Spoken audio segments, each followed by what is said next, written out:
And please give me your attention. En let alstublieft goed op. I think that you like this idea what you learn now.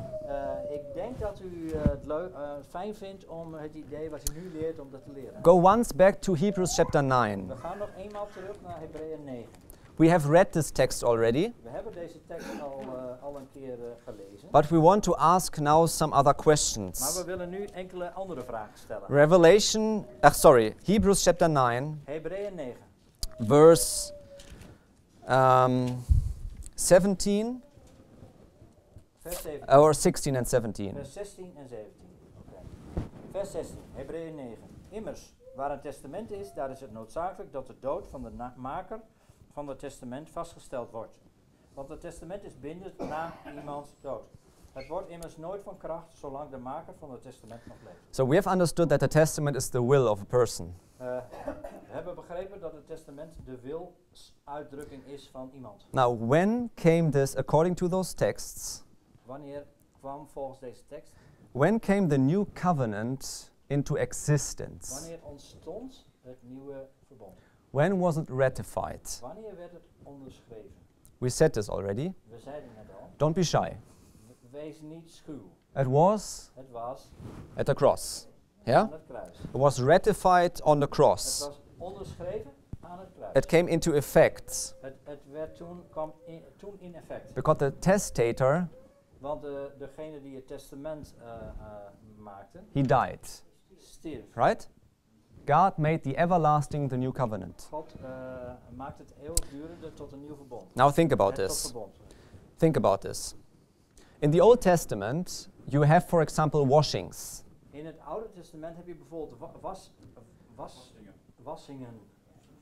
Ja, gewoon wassen. Yeah, which had to do, of course, hygiene, because of hygiene Dat had te maken met reasons, hygiëne en zo. but also was connected to the ceremonial law, Maar het was ook verbonden met de ceremoniële wet to the Old Covenant. aan het Oude Verbond. Now, what do we see during the time of Jesus here on earth?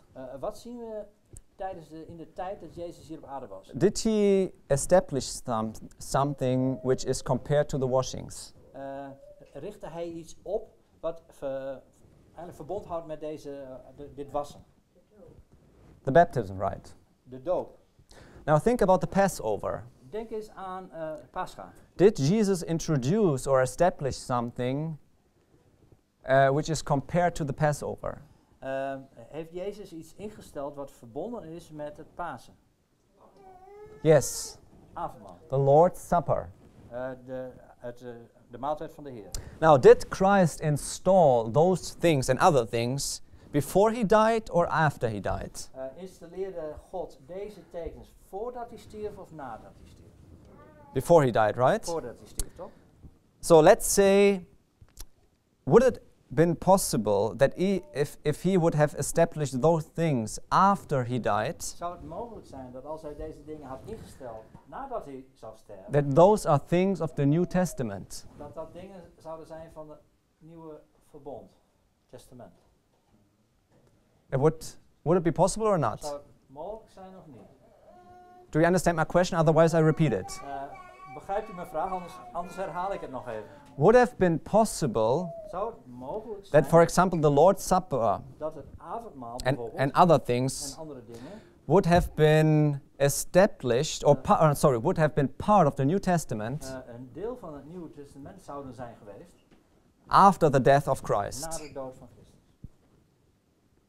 What does the text Hebrews 9, 16 and 17 say? Wat zegt de tekst hier in Hebreeën 9 vers 16 en 17? That after a person dies, Dat nadat iemand sterft, it's not possible to change the will. het niet mogelijk is om de Right? wilsuitdrukking te veranderen. It's not possible to change the Het Testament. is niet mogelijk om het testament te veranderen. Now that means, Dat betekent if you still keep, for example, the feast days, dus als je bijvoorbeeld nog steeds de feestdagen houdt, I believe that we can learn a lot of the feast days, ik denk dat we veel kunnen leren van de but feestdagen. if you keep them in terms of salvation, Maar als u ze houdt in termen van verlossing, you are still under the Old ben Covenant je nog steeds onder het oude verbond in in 2019. 2019. Now think about the Sabbath.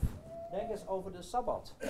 When was the Sabbath brought into the New Testament? Wanneer werd de Sabbat in het Nieuwe Testament, Nieuwe Verbond, gebracht. Jesus says in Matthew 24:20, Jezus zegt in Matthäus 24, vers 20, pray that your flight shall not be in the winter bid dat je vlucht niet in de winter valt, or be on the Sabbath. of op de Sabbat. And Jesus says in Mark 2 that he is the Lord of the En Sabbath. Jezus zegt in Marcus 2 dat hij de Heer van de Sabbat is. So when did Jesus establish the Sabbath? Dus wanneer richtte God de Sabbat op? Before he died. Voordat hij stierf. So that means if you keep any other day, Dus dat betekent dat als je elke andere dag houdt, or if you keep Sunday, of als je zondag houdt, it belongs to no covenant at all. dan behoort het tot geen enkel verbond. So if Christ established the Sunday, Dus als Christus de zondag zou hebben opgericht, yeah, it would have been necessary that he did this before he died. dan zou het noodzakelijk zijn geweest om dat te doen voordat hij zou stierf. But what does the most Christians say? Maar wat zeggen de meeste christenen? When you ask them, why do you keep Sunday? Als je ze vraagt, waarom houd je de zondag? Jesus rose up Jezus stond op, early Sunday morning. vroeg in de zondagmorgen. Early Sunday morning? Vroeg in de zondagmorgen? I'm sorry, Sorry, too late. te laat. The testator died. Degene die de testament You schreef, cannot is change dood. the will. Je kunt de wil niet meer veranderen. Jesus showed everything Jezus toonde alles what is important for salvation. wat belangrijk is voor de verlossing. He gave it already Hij gaf het al before the testator died. voordat degene die het testament maakte stierf. That means Sunday is just paganism. Dus dat betekent dat zondag heidendom is. It's just a child of the papacy. Het is een kind van het pausdom. It's man's tradition. Het is de traditie van de mens. Before Jesus died, he said Voordat Jezus stierf, zei hij in Mark 7, in Marcus 7. how fine do you keep the traditions of man? How How fine, maybe? How fine do you keep the traditions of man? Fijn houdt u de tradities van de mens aan.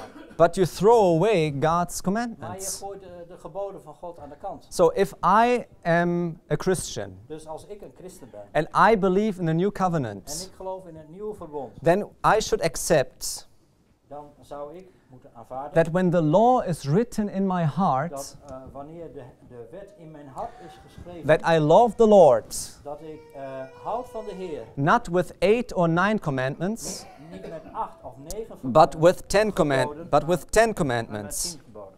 Now let's close. Laten we afsluiten. I think you got the point, Ik right? denk dat u het begrijpt, toch?